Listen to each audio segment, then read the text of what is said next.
Acabamos de ver cómo se recondicionan los vehículos, también hemos visto cómo se recuperan los metales estratégicos a partir del reciclaje de vehículos eléctricos y de sus baterías. Y ahora vamos a cambiar un poco de tercio, vamos a pasar a la parte orgánica de los vehículos, en especial cómo pueden afectar, cómo pueden tener un impacto sobre el medio ambiente.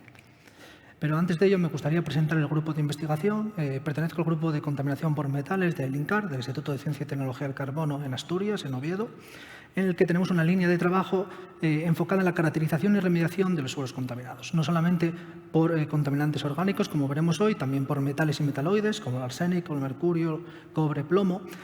Y trabajamos principalmente en evaluar las zonas que pueden ser afectadas en entornos tanto mineros como industriales por episodios de contaminación y diseñar las estrategias de remediación, de descontaminación de esos suelos mediante las técnicas de bioremediación para el caso de los contaminantes orgánicos, así como la aplicación de aditivos al suelo para estabilizarlos, inmovilizar los contaminantes, mejorar la salud del suelo y, por último, combinarlo con la tecnología de fitorremediación mediante el empleo de plantas.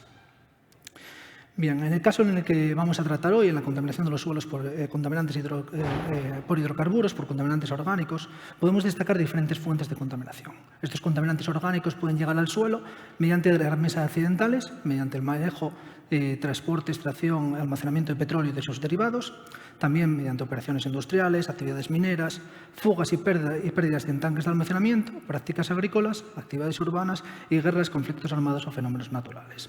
Sin embargo, la mayor parte de los episodios de contaminación por hidrocarburos vienen dados por los derrames accidentales o por las fugas y pérdidas en tanques de almacenamiento. En este caso, enfocado tanto a los tanques como a los vehículos, pérdidas de diferentes combustibles fósiles, podemos ver que una vez que alcanzan el suelo pueden migrar incluso para alcanzar las aguas subterráneas. Todo dependerá de las características del suelo, ya que los contaminantes interaccionarán con las partículas del suelo, la fase sólida, con el aire y con la fase acuosa. Sin embargo, lo que a nosotros nos interesa es desarrollar una tecnología que nos permita eliminar estos contaminantes del suelo. Dentro de estas técnicas nos encontramos con la tecnología conocida como bioremediación. En esta tecnología intentamos promover que los microorganismos presentes en los suelos sean capaces de degradar los contaminantes orgánicos. Para ello, lo que intentamos realizar es que los microorganismos accedan a esos contaminantes orgánicos para alimentarse del carbono que está presente en los mismos. Existe una gran cantidad de variantes y de técnicas. Voy a presentar dos de ellas, la bioestimulación, en la cual lo que intentamos hacer es aplicar fertilizantes, aditivos al suelo para fomentar la actividad microbiana en el mismo y que estos microorganismos vayan a comerse, por decirlo de una forma informal, estos contaminantes orgánicos en el suelo. O la bioaumentación, en la que tenemos un inóculo con un consorcio microbiano y lo añadimos al suelo. Sin embargo, hay ventajas y desventajas en ambas tecnologías, pero ambas se pueden presentar con dos técnicas diferentes, lo que denominamos biopilas o land farming.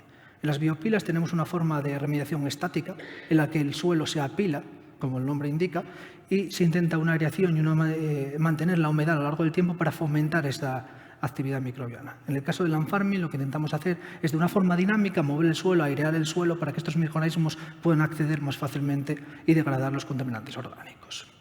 Pero ¿por dónde empezamos? Lo primero que hacemos es caracterizar el suelo. Me voy a fijar únicamente en uno de los parámetros, que es el más habitual, que es el TPH, es una cuantificación, Total Petroleum Hydrocarbons, en el que ya según el Real Decreto 9/2005 para suelos contaminados establece un límite en los suelos con 50 miligramos kilo y es un seguimiento para poder conocer de una forma cuantitativa la cantidad de contaminantes orgánicos que tenemos en ese suelo. Sin embargo, esta medida puede no ser bastante exacta en algunos casos. Los laboratorios comerciales van un poco más allá, no solamente cuantifican el total, sino que también hacen una separación en función de las cadenas. Tampoco me voy a parar mucho en ello, pero sí que desde el CSIC intentamos ir un paso más allá de una mera cuantificación de los contaminantes orgánicos, sino que intentamos resolver los problemas que presenta este parámetro del TPH. En algunos casos, cuando tenemos mezcla de diferentes contaminantes, gasoil, gasolina, es muy difícil cuantificar qué es lo que tenemos. Además, la presencia de materia orgánica puede falsear esta medida. Entonces, lo que hacemos es determinar lo que llamamos un cromatograma para conocer la señal, qué pinta tiene el fingerprint de los contaminantes en el suelo.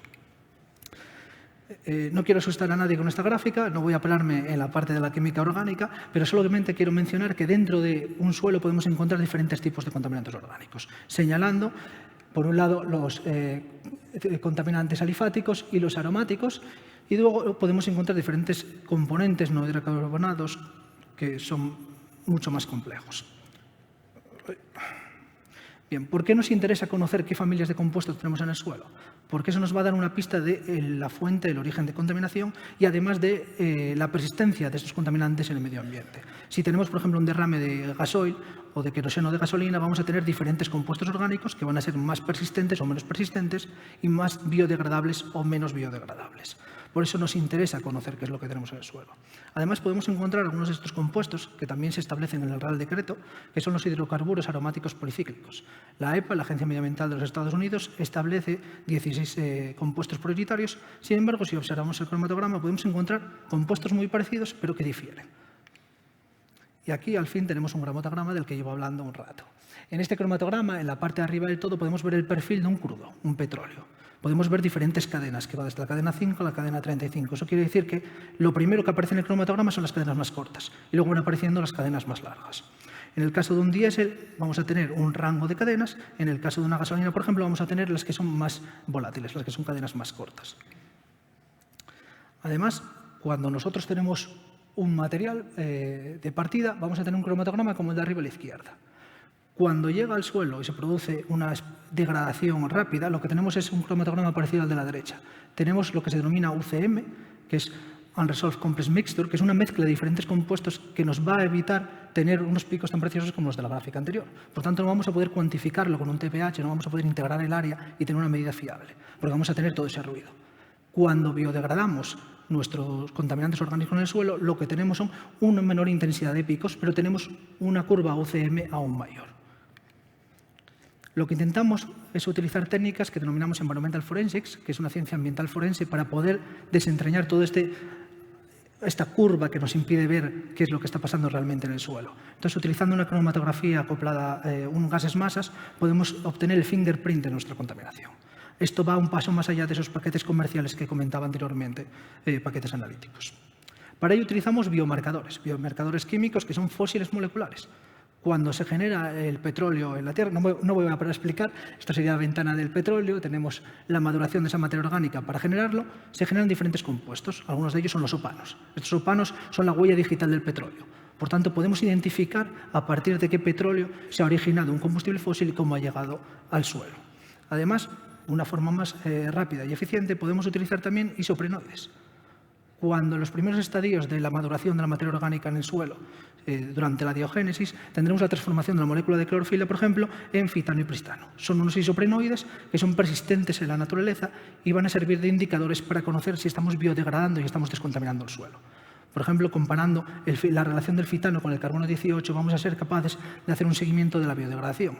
En este caso, en este cromatograma, en el de la izquierda tenemos la presencia de todos estos compuestos alcanos. En el cromatograma de la derecha vemos que persiste ese fitano, pero no los otros radicales. Por tanto, somos capaces de saber que tenemos una biodegradación. Ahora vamos a ver un ejemplo con un vertido de gasolina y gasoil. En el cromatograma de arriba a la izquierda tenemos la primera parte que se corresponde con la gasolina y la siguiente parte del cromatograma que se corresponde con el diésel. Tenemos una mezcla de ambos. ¿Qué pasa cuando se degrada estos contaminantes en el suelo? Si observamos el cromatograma de abajo, vemos que no aparecen los picos que se corresponden con la gasolina y luego tenemos una UCM muy grande. Tenemos un batiburrillo de cosas que no sabemos qué es. Podemos ir un paso más allá, utilizar el modo SIN y fijarnos en la masa 57. Y ahí es donde nos aparece el pristano, el fitano y el C18. Y lo que vemos en el cromatograma de arriba es que tenemos ese C18 justo al lado del fitano. En el cromatograma de abajo, que corresponde a la muestra degradada, que se ha tratado con la bioremediación, desaparece ese C18, lo que nos está indicando que estamos haciendo una bioremediación efectiva. Y ahora os preguntaréis, ¿qué tiene que ver todo esto con la economía circular? Lo que nosotros estamos tratando de hacer es utilizar diferentes aditivos elaborados a partir de residuos para utilizarlos como enmienda en los suelos y fomentar y mejorar así la bioremediación. En este caso, hemos utilizado un suelo que proviene del área de Kuwait, del campo petrolero de Burga. No sé si alguno de vosotros lo conoce. Este área fue atacada por Saddam Hussein y llevó a cabo la quema de todos esos pozos petroleros durante la invasión a Kuwait. Durante la quema de estos pozos petroleros, todo este petróleo fue vertido en toda esta área. Entonces, tenemos una afección bastante elevada de un suelo arenoso con la presencia de estos hidrocarburos. Para poder llevar a cabo un ensayo piloto de bioremediación a escala de laboratorio, hemos tratado este suelo mediante bandejas en ensayo de bioremediación con un aditivo, compost basado en lodos de depuradora. Hemos cogido lodos de depuradora, lo hemos compostado y lo hemos aplicado al suelo. Por tanto, tendremos un ensayo de bioremediación. Como podéis observar, en la parte de arriba tenemos unas bandejas muy sencillas en las que tenemos el suelo que aireamos cada 3 días. En algunos casos lo aireamos un poco más, añadimos una humedad, la mantenemos y estamos intentando tratar de estimular esos microorganismos que no somos capaces de observar a la vista, pero que intentamos fomentar su actividad. Y utilizando un indicador de pH, que como dije al principio no me gusta nada, pero lo utilizamos, vemos cómo en la curva azul no existe una degradación muy elevada. Sí que existe una degradación del compuesto orgánico, ya que existe el fenómeno de atenuación natural, estamos manteniendo la humedad de ese suelo, pero cuando aplicamos el compost, en la línea amarilla de la gráfica inferior, vemos cómo decrece sustancialmente. Lo que estamos haciendo es estimular esos microorganismos. Además, si observamos los cromatogramas, observamos el mismo grado de degradación al final. Cuando comparamos el suelo con y sin compost, lo que observamos es, sin compost, una degradación de la fracción de los saturados de un 22% a un 16%. Pero cuando aplicamos nuestro compost de lodos de depuradora, conseguimos reducirlo a un 7%. Además, si nos fijamos en los cromatogramas, observamos esa cierta degradación. No somos capaces todavía de saber si lo que ha pasado es una bioestimulación o una bioaumentación, porque si recuerdan, en la parte de la bioestimulación tratábamos de aplicar un aditivo para fomentar, estimular esos microorganismos presentes. Pero en el compost de lodos de depuradora tenemos una riqueza de microorganismos. Por tanto, con la idea de saber qué está pasando, vamos a hacer un estudio microbiológico. Me he adelantado y os presento esta anécdota en la que hemos encontrado algunos compuestos utilizando los cromatogramas, explorando en todos estos picos y las bases de datos donde aparece, por ejemplo, el colesterol, que viene a partir de esos lodos que hemos tratado y que ha acabado llegando al suelo. En lo que respecta a la microbiología, no me voy a parar excesivamente, ya que no soy microbiólogo, no soy un experto en ello, pero a partir de este gráfico tan bonito, lo que podemos ver es qué grupos de microorganismos tenemos, tanto en el suelo como en el compost. Si observamos estas dos primeras hileras, vemos que en el compost tenemos una bolita azul, que quiere muy grande, en el OTU 50, que quiere decir que la riqueza de esos microorganismos está presente en el compost. En el caso del suelo, la siguiente, tenemos una bolita más grande verde y otra de color rosa. Esos son los microorganismos que abundan más en nuestro suelo. Esto representa el tamaño de estas esferas, la abundancia relativa. A mayor tamaño, mayor abundancia de esos microorganismos. Lo que observamos en este tratamiento de aquí, es difícil apuntar a qué, es que aparece ese OTU 50 en uno de los tratamientos, que es el tratamiento donde aplicamos compost y aplicamos una mayor aireación. Sin embargo, las bolitas más grandes son las verdes y las rosas. Eso quiere decir que los microorganismos que estamos estimulando son los del propio suelo. Estamos haciendo una bioestimulación, no estamos añadiendo una bacteria que es capaz de degradar los compuestos orgánicos. Además, si hacemos ya un tratamiento estadístico de los datos, lo que vemos es que todas las muestras se parecen al suelo inicial y no al compost, que se aleja mucho más. Por tanto, lo que hemos visto en este trabajo es que la aplicación de un compost basado en lodos de depuradora permite aplicar carbono, nitrógeno y nutrientes al suelo para que los microorganismos que están presentes en el mismo sean capaces de estimularse y degradar los compuestos orgánicos. Utilizar el carbono de los contaminantes junto al resto de nutrientes para degradarlos. Sin embargo, en un suelo normalmente no encontramos solamente contaminantes orgánicos, podemos encontrar múltiples contaminantes.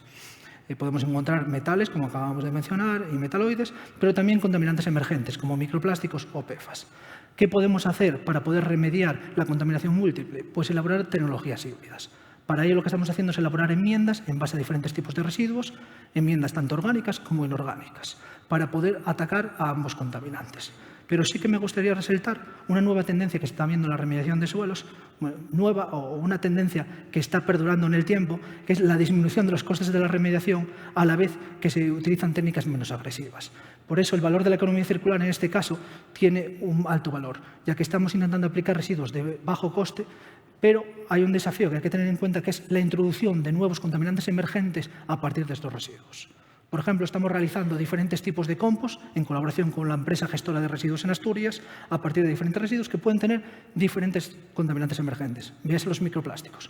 Por tanto, podemos tener una tipología de compost que pueden ser de gran utilidad, pero pueden estar solventando un problema de contaminación orgánica o metales a la vez que aplicamos otra nueva problemática, que es la introducción de microplásticos en los suelos. Y ya con esto quiero terminar, agradecer al grupo de investigación y bueno, he ido un poco rápido porque vamos justo de tiempo, espero que se haya quedado claro. Si tenéis alguna duda, muchas gracias.